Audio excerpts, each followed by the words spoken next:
Good evening and welcome to Conservative Chat, a show brought to you each month by the Barkhamsted Republican Town Committee. My name is Juliana Simone, and my guest this evening is U.S. Senate candidate Peter Schiff. Hello, Peter. Hi, Julian. How are you? I'm fine, thank you. Thanks for coming. Thanks for inviting me. Oh, you're welcome.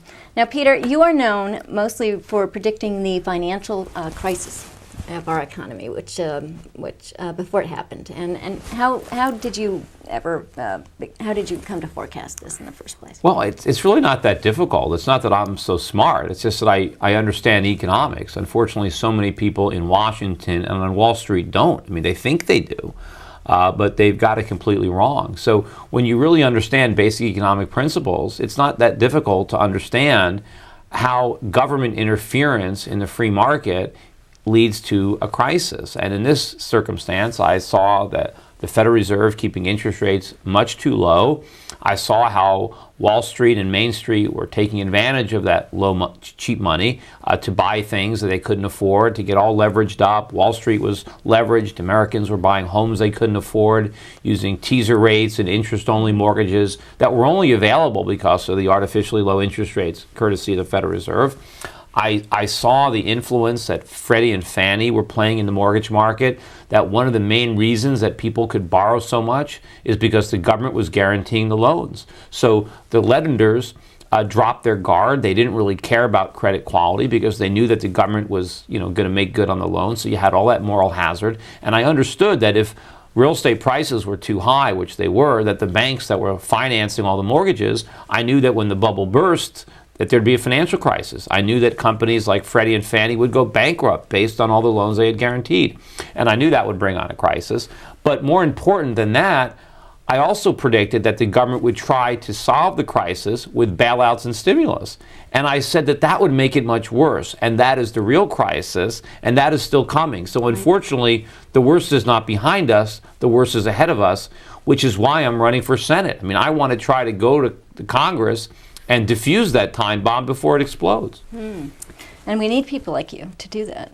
Exactly. Unfortunately, there's not too many of me. No, there's not. I think there's a few candidates in Connecticut this year that could do what you would do as well, and businessmen that are insiders. Yeah, most people like me, I wouldn't normally go into politics. It's not something that I would want to do. I understand that government is a very destructive force, and I normally wouldn't want to partake. I want to be out in the private sector creating wealth. I don't want to be in the public sector destroying it.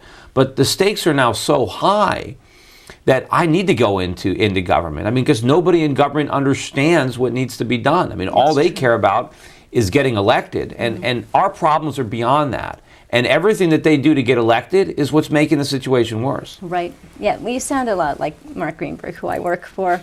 And you and Mark and Tom Foley, I think all of you are what we need down there. People that are on the outside, that are businessmen, that have created jobs, that know money.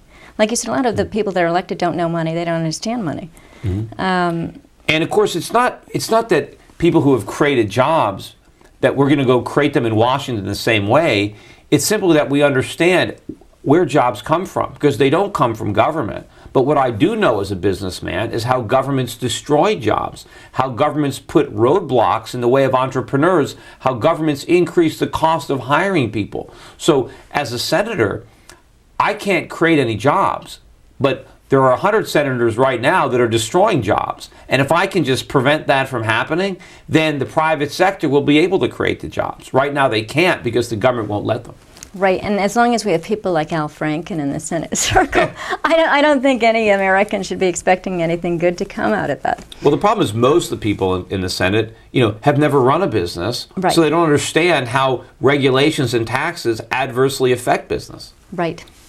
So when was it that you predicted that anyway, Peter? Well, I really started talking about this financial crisis probably back in 2004. I started writing op-eds about the housing bubble, warning about the problems. But I was warning about the NASDAQ bubble in the 1990s, and I was very critical of Wall Street and the dot-coms that they were bringing out. I started my investment career encouraging people to sell their tech stocks and their internet stocks, and kind of built my reputation within the industry for predicting the NASDAQ bubble. And when that bubble burst, I was expecting a much deeper recession than the one that we got. And the reason we didn't get the severe recession was because of the stimulus of Bush and Alan Greenspan. And when I saw the nature of that stimulus and the damage that it was doing, that's when I really start to warn about the real estate bubble that we were inflating and the far bigger crisis that lied in our future.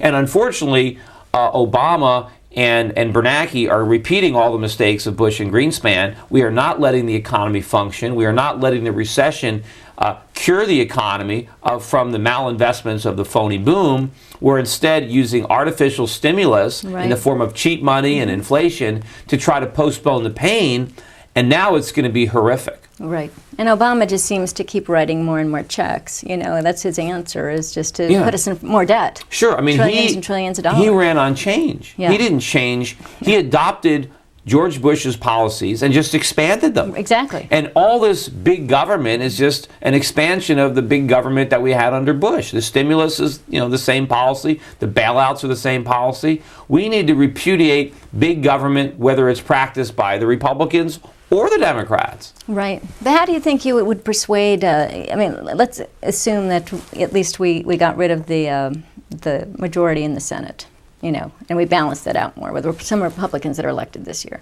How would you persuade the other side of the aisle, though, to stop passing their usual policies and legislation that, that deter the growth of our economy? Well, what I want to do is, bring my track record of economic forecasting and my knowledge and my ability to persuade and educate, which I think I'm good at. I've made a career of that. So you talk to my son. To Washington and get the politicians that are there to understand how high the stakes are. Yes. And that we can't keep playing this game, of kicking the can down the road, trying to get elected one more time, that our nation hangs in the balance here. We have to make a stand for our country.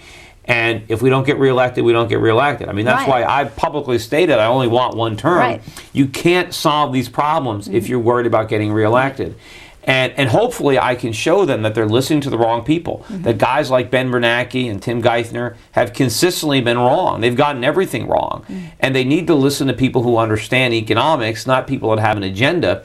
And I think since I'm coming from a financial background, I run a brokerage firm, I am intimately familiar with what goes on in Wall Street. The problem is no one in Washington does. So you have all these Wall Street guys who have infected Washington, and they convince them that what's good for Wall Street is good for the country, and it's not. And somebody needs to explain to our leaders, that these guys have their own agenda. And they're not, it's not the national interest. It's lining their own pockets. And they've conned our legislators into lining their pockets with our money. And that has to end. And what I really want to do is be able to lead the Republican filibuster against the next increase in the debt ceiling. No, I love it. Some of my opponents want to talk about a balanced budget amendment. I mean, yeah, that's great, but it's not going to happen. We can't talk about balancing the budget. We have to actually balance it. And the way that we do that is we don't increase the debt ceiling. And that's easy to do because President Obama doesn't have to sign it. All we have to do is get 41 senators to refuse to vote to increase it, and that's it. The deficit spending stops with me. Oh, I like that. Thank you. Now, President Wilson, he said the worst mistake of his presidency was his support of the creation of the privately controlled Federal Reserve System. Yes. He made quite a few mistakes. Well, and so in light of the Federal Reserve complicity, or at least ignorance during the financial meltdown, is it time to rethink the Federal Reserve System? Well, absolutely. The new financial regulation that Obama is trying to cram through Congress actually gives the Fed even more power, as if they haven't done enough damage with the powers they have now. There's a lot to be said for abolishing the Fed, but it's a little bit I'm a little bit worried about doing that because then, maybe Congress would just take over their functions directly, which would be even worse. I agree with you there. So I think the best compromise at this point would be to rein them in, to kind of restore the Federal Reserve to its original mission, to diminish their power, to make them more independent and less political, so they stop simply acting as an engine of inflation to monetize government deficits.